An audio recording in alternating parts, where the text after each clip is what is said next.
It is no exaggeration at all to say that HBCUs in this country were born out of the church, and they were born out of faith. Good morning. Give me Jesus on this great day here at Alfred Street. Reverend Wesley, members of Alfred Street Baptist Church, I want to start my remarks this morning by saying that those numbers that you just shared with us, where this church, almost year in and year out, is bringing close to 10,000 young people here to say, here is a path toward a college degree. We bring in the HBCUs, they meet these young people where they are, and then they leave with $5 million. Alfred Street is putting its money where its prayer is. And we really do appreciate that, and thank you for all that you are doing to open the door of opportunity to so many young people who desperately need it. I thank you, Alfred Street, for inviting me to be your guest speaker this morning as part of your celebration of African American History Month. I thank you, Alfred Street, for your long-standing tradition of supporting our youth by recognizing and facilitating their getting a college education. I thank you, Alfred Street, for your equally commendable tradition of recognizing the achievements of this nation's historically black colleges and universities. And I thank you for deciding on this morning to honor Morgan State University.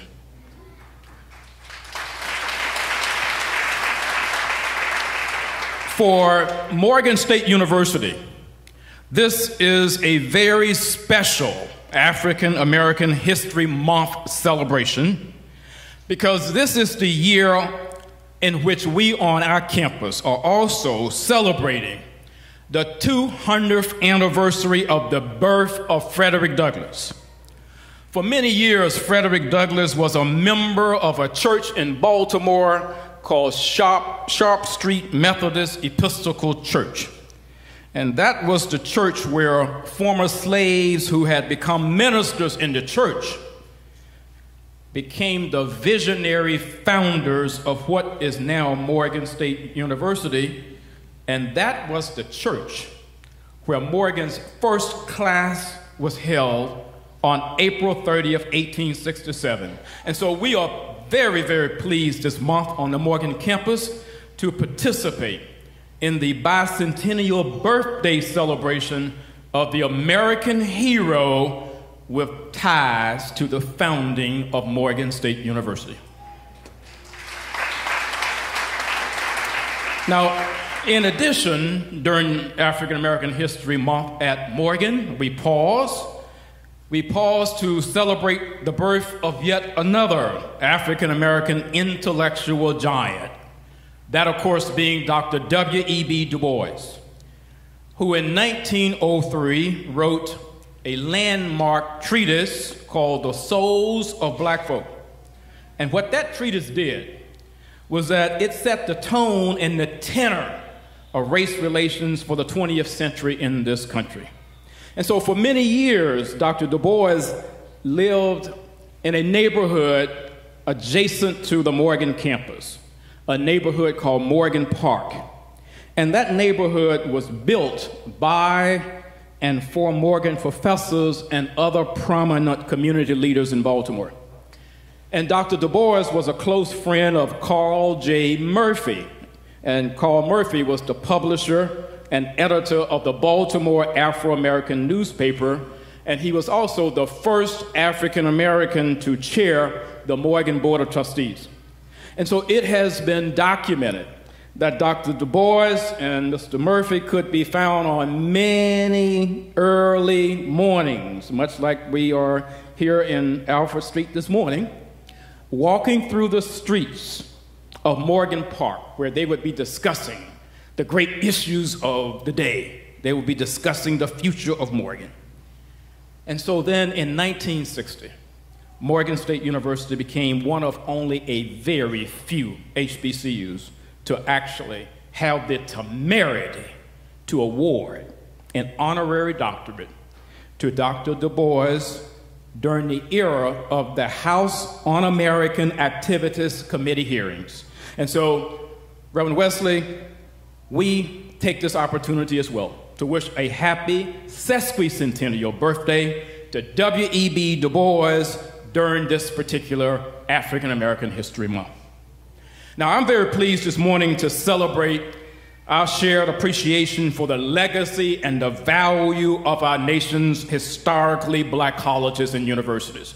As many of you know, Morgan has just concluded its sesquicentennial, 150 years of purpose, 150 years of promise, 150 years of progress.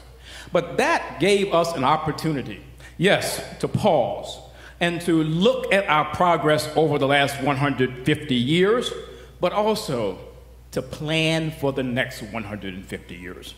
And as part of that celebration, we realized that a very unique thing happened in 1867, the year that Morgan was born. 8 other HBCUs were also established in that same year, making 1867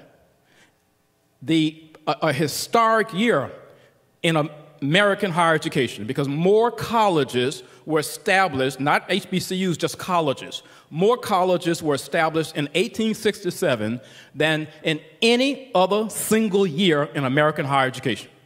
And so these were the 9 HBCUs established in 1867, and all 9 of us celebrated 150 years this year. And Morgan reached out to all of them and said, this is not a singular celebration. We're all going to come together, and we're going to celebrate our excellence, we're going to celebrate our progress, and we're going to chart the next course for the next 150 years.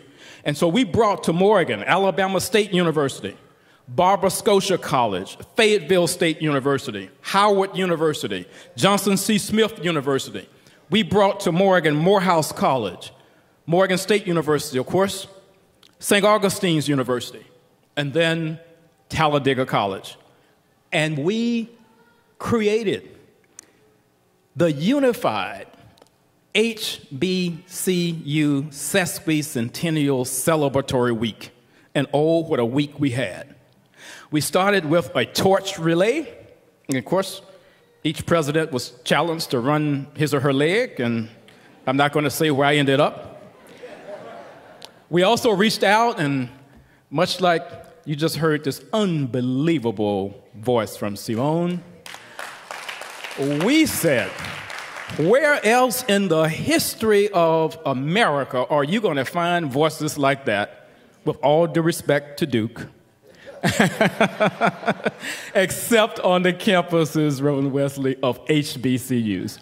And so we then asked each of those campuses to identify 6 or 7 students. They came to Morgan under the direction of Dr. Eric Conway, director of the Morgan State University Choir, and just put on an unbelievable concert across the 9. And so we took this opportunity as well to recognize the fact that there have been challenges along the way. That's just who we are. We are not immune to challenges in HBCUs. We are not immune to challenges as a people. And so we just confront it head on and take what we have and make what we need. And so the topic that I want to address during my remaining time is the remarkable journey of historically black colleges and universities, the nation's unsung national treasures. And it is most appropriate that I deliver this message to a congregation at an African American church because the black church played a central, pivotal, and all-important role in the establishment of higher education for blacks. And if the truth be told, when you look at the fact that we have 105 historically black colleges and universities, over 50% of them were founded by religious denominations. 65 out of that 105. And so I want to do three things with this talk. I want to just kind of go back, if you will, 181 years and talk a little bit about the founding of the first HBCU. And then I want to share with you a brief history of some of the things that we're doing at Morgan that I think is leading the state and the nation, very strong value proposition. And then I want to conclude by basically opening the curtain and letting you see who is this David Wilson, president of Morgan State University, and how in the heck did he ever ascend to such a position given the penurious background from which I came. And so, first, the birth of historically black colleges. Well, we all know that the first university established in this country was Harvard in 1636. But Harvard University was established in 1636 to educate young, wealthy, white males for the ministry.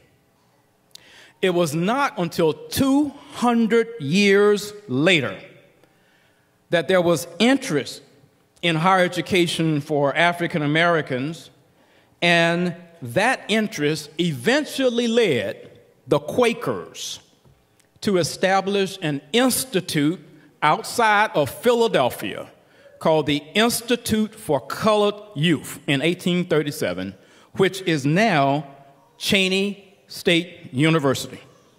And so I do know that we perhaps have parishioners here who are from Wilberforce, who are from Lincoln University in Pennsylvania, and we perhaps have some individuals who are from Cheyney. There's this kind of little argument going on there as to which one was the first, but let the history books reflect that the Institute for Colored Youth in 1837 was the first foray into this HBCU era. And so the Quakers gave rise to Cheyney, but then they were followed, if you will, by the Baptists, by the Catholics, by the Lutherans, by the Methodists, by the Presbyterians, the Seventh-day Adventists. All of these congregations came together and said, you know what? It is high time to establish institutions that will be there to educate the sons and daughters of newly freed slaves. And so, Alfred Street, my concluding comment here is simply this. It is no exaggeration at all to say that HBCUs in this country were born out of the church, and they were born out of faith. When we begin to, you have to kind of go back to 1837 in that period to kind of understand what I'm talking about. Institutions built on faith. Let me take you back to the founders. Here's what those founders had to understand, many of them, that they were about bringing into existence institutions that they will never, ever enroll in, that they had to look so far ahead, they had to be so visionary to say, you know what, we need colleges for our children, our grandchildren, our great-grandchildren, our great-great-great-great-great-grandchildren. And we know that we are digging wells from which we will never drink the water. We know that we are building fires, and we'll never be able to warm our bodies by them. We know that we are planting trees, and we will never, ever experience their shade. Ladies and gentlemen, our ancestors were brave. They were visionary. And we must never, ever forget their sacrifices.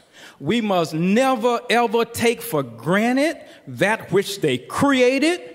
We must be there to nurture that. We must plant more trees. We must dig more wells. We must start more fires. And to forget what they did and what they sacrificed is to do an extreme injustice to all that they did. And so let's keep that in front of us. Now, let me just say a word or two about an institution that I have been so fortunate to lead for 8 years. I love Morgan State. It is hands down one of the best institutions in the country. It is the best institution in the country. And I know when I say that the Hamptonites and the North Carolina A&Ts and the Tuskegees and the Spelmans and the Morehouses and the Tougaloo's and the FAMU's can all say, well, I think mine is as well. But we at Morgan think we have something very, very special. There are 4 dates that I want to put in front of you as to how did Morgan State become this global institution today. So the first one is 1867, then 1890, 1939, 1975, and then 2 years ago, 2016. So let me go back briefly to 1867. Morgan was actually founded by 5 ministers who came together at Sharp Street and said, we want something different for black folk. One of those ministers, though, was the late Reverend Samuel L. Green, who was born a slave in Dorchester County, Maryland. And he was arrested on his master's plantation because he was in possession of a book, Harriet Beecher Stowe's Uncle Tom's Cabin. And there was a law which basically said that slaves could not be taught to read or write, and they could not even teach themselves. And so Samuel Green was arrested, and he was sentenced for 10 years in a Baltimore penitentiary. And he came to Baltimore, and he served 5 years. And they let him out around 1862. And he said, you know, while I was in this penitentiary, you have only deepened the fire in my vernacular gut. And I'm going to get out here, and we are going to make something real happen. And so Samuel Green gathered those ministers at Sharp Street and said, let's build something for the future. And that was the birth of the Centenary Biblical Institute, 1867. The Centenary Biblical Institute held that title until 1890, and then it was changed to Morgan College, still private. And then Morgan held that name, Morgan College, until 1939. So some interesting things were happening during that period, of course, in Maryland and in the South. And what was happening was that blacks were not allowed to go to predominantly white institutions. And in the state of Maryland, it did not have an alternative public comprehensive college for blacks. The other institutions that were in existence in Maryland were teacher training schools, with the exception of College Park. And so the state of Maryland then purchased the private Morgan College in 1939, put state into the name, and it became Morgan State College, a public institution for the first time. Then we held that name until 1975, and in 1975, another visionary elected official this time, the late Verta Welcome, the first African-American senator in a state legislature in the United States, Morgan alum. She introduced a bill and she said, it is time for Morgan State College now to grow up even more and to become a university. And so she introduced a bill to change the name to Morgan State University, to give it graduate programs and a research mission, and that was 1975. And then 2 years ago, in 2016, for the very, very first time, the state of Maryland passed a bill which said, Morgan State University is the state of Maryland's, quote, preeminent public urban research university. Ladies and gentlemen, we have come a long way in 150 years.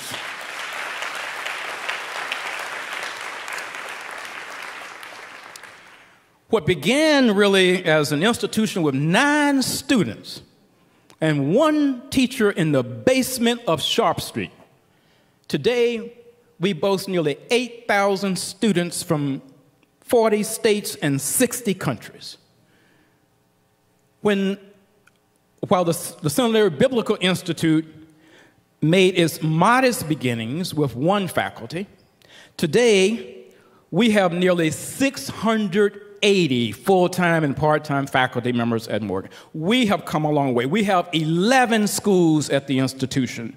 We have more than 100 degree programs at Morgan. We lead the state. We are number 1 in the state of Maryland in producing African-American electrical engineers, number 1 in civil engineering, number 2 in industrial engineering. We are number 1 in journalism. We are number 1 in social work. We are number 2 in business. We are number 4 in the United States of America in producing black engineers in all fields. I ran into some parishioners here, absolutely. We've come a long way. I ran into some parishioners here from North Carolina A&T. I think very highly of Chancellor Harold Martin. And so North Carolina A&T is number 1 in the United States in producing black engineers. Georgia Tech, number 2. Morgan is next. And I always say to Chancellor Martin, we are kind of coming for you. But we've come a long, long way, and we are very proud of the value proposition that we have. And so I get invitations to appear on national panels all the time, talking about our institutions. And here's sort of the position that I take. I can recall I was invited to the National Press Club shortly after I came to Morgan, and they had a national economist there, and his first question was, President Wilson, are HBCUs still important today? And so I paused for about 5 seconds, and I said, was that a serious question? And here's my take on this. When you look at the talent coming out of these institutions, my take is simply this. America, how can you even commence to have a conversation about American competitiveness long-term if these institutions that are producing 1/3 of all black engineers, 1/4 of all blacks with degrees now are not leading that discussion? Not subordinate to the discussion, leading the discussion. Because the country is beginning to look more and more like the student population on our campuses than it is than the student population on the other campuses. And we have 150 years of experience in taking students where they are, wherever they are. You can be in the cloud or you can be on the ground. We'll take you and we will take everybody to the cloud. And that's who we are at Morgan, and we take a back seat to no one, because we produce graduates at Morgan and at the other HBCUs as well that can compete with anyone, any place, anywhere on any world stage. And I think we need to just process that. So, Reverend Wesley, I'm going to bring my remarks now to a close. But what I want to do is I want to show you why. I'm so passionate about this because I could very easily have been a statistic myself. No college degree, not even having shown up on a college campus. I'm the youngest of 10 children. I grew up in rural Alabama. My father was a sharecropper. We farmed cotton and okra and corn, but cotton was the main crop. And he had a system in place where he would say, David and Minnie and Dorothy and Francis and my other 6 brothers, you guys can go to school 3 days this week, but you have to stay out 2. And you can go 2 days this week, but you have to stay out 3. And that was what life was like for us. And so I was in the 7th grade before I remember going to school 5 consecutive days, Monday, Tuesday, Wednesday, Thursday, Friday. And so we lived in a little shanty, shotgun house, as they used to call it, with no electricity, no plumbing, none of that.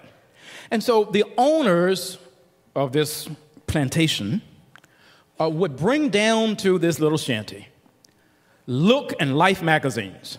And they brought them there not for us to read, but they knew that my mom was creative and innovative. She was a genius. She took what she had to make what she needed.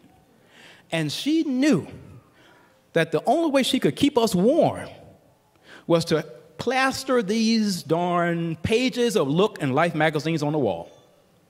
And so, Alfred Street, what I'm saying to you this morning is that on those days when my father would keep us at home and I would come home from having a cotton sack across my shoulder, I would grab a kerosene lamp and I would read the pages of Look and Life magazines.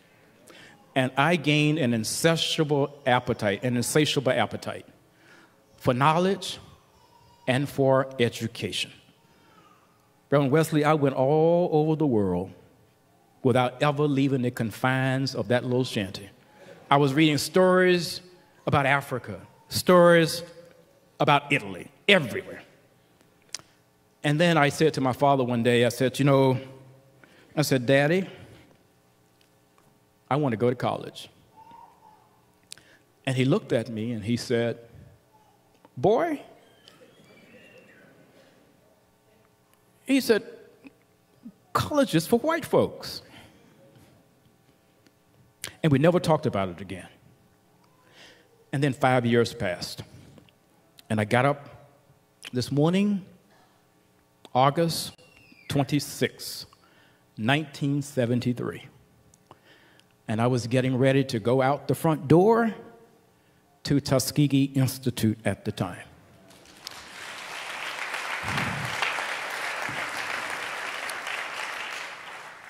And I heard someone get up in the adjacent room, and it was my father. And he made his way into the front room, and he had on these overalls with one strap across his shoulder that was attached and the other was loose. And he said to me, he said, David, he said, son, I am so proud of you. He said, you're about to do something that no one in this family has ever done. You're about to go to college. And he said, 5 years ago, you told me you wanted to go to college. And do you recall what I said to you? And I said, well, Daddy, of course I recall, because it was so hurtful. He said, but this is what I really was thinking. I was thinking, how in the hell am I ever going to pay for you to go to college? He said, but I've been saving for this day. He said, I've been saving for the day that I would see little David go out that door to college and to go to Tuskegee, because in his mind, it was like going to Harvard, right? And he reached in his overalls and he pulled out something that he called a piece of money. And he said, hold out your hand. And I held out my hand. And he grabbed this piece of money and he put it there, and he pressed my hand so hard, I thought the money would go through my hand. And he put his hand over mine and he said, "Son, use this investment wisely. It is all that I have." And I said to him, as I looked into his face and the tears were flowing down his chin, the first time I had ever seen my father cry, he said, "Daddy, I will. I will." I went out on the front porch as the sun was coming up, and I opened my hand. And there in my hand was a crisp $5 bill. That was all that he had been able to save for 5 years. And so I got to Tuskegee, and I struggled. I didn't have the money. I had academic gaps. But April Ryan, Morgan graduate April Ryan, we had her on the campus, gave her an honorary doctorate, and she made me understand why I was able to persevere. She said, "You know, Morgan and other HBCUs love you to success." That's what happened with me. And so every single day at Morgan, we literally are about loving our students to success, and why I, as president of Morgan, don't take any foolishness. You have to come at me in a way that is going to respect the brilliance of my students, the legacy of our institution, and its potential on the global stage. And so, ladies and gentlemen of Alfred Street Baptist Church, I truly do thank you for recognizing the value of historically black colleges and universities, and today in particular, recognizing the great value of Morgan State University. So my last few words to you this morning are simply these. As we come through the turbulent times that we are coming through now, we must make sure that we place a high value on those institutions that our ancestors envisioned. Because if we don't place a high value on them, you can rest assured that no one out there is going to raise the price. I thank you very much for this opportunity.